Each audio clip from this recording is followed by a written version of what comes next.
আপনার কালকের ওই নাটকটা কিন্তু বহুত ভালো লাগছে। আমি বলি আহারে, এরাই তো আমার সব, এদের জন্যে আজকে আমি দিলারা জামান।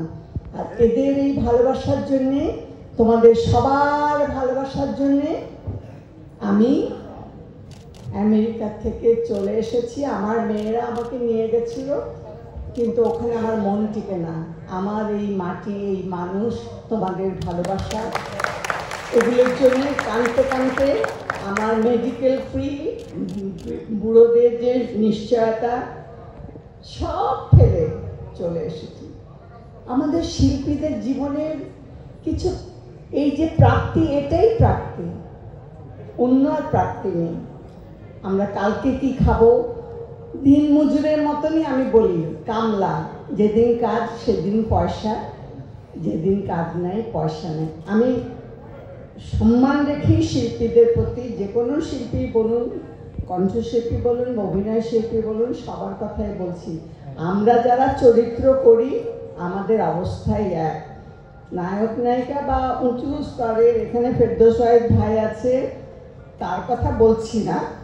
আমাদের মতো ওই 500 চরিত্র যারা করে, তাদের 500 টাকা থেকে শুরু হয়েছিল জীবন, এখনো চলছে ওই রকম করে। তবু আমি আনন্দের সঙ্গে চিৎকার বলি, আমি তোমাদেরই লোক। আমার আজকের এই প্রাপ্তি, এই আনন্দ সবার জন্যে। সবাই ভালো থাকো, আমরা দেশকে ভালোবাসি, এই মাটিকে ভালোবাসি, আমাদের যা কিছু এই দেশের জন্যে। যারা ছোট আছো তোমাদেরকে বলি, তোমরা ভালো মানুষ হও। এ দেশ বড় দুঃখিনী, যাদের আছে তারা আরো চায়, আরো চায়, আরো চায়। তোমরা সেই লোক, সেই সব থেকে দূরে থেকে শুধু দেশকে ভালোবাসবে, মানুষকে ভালোবাসবে।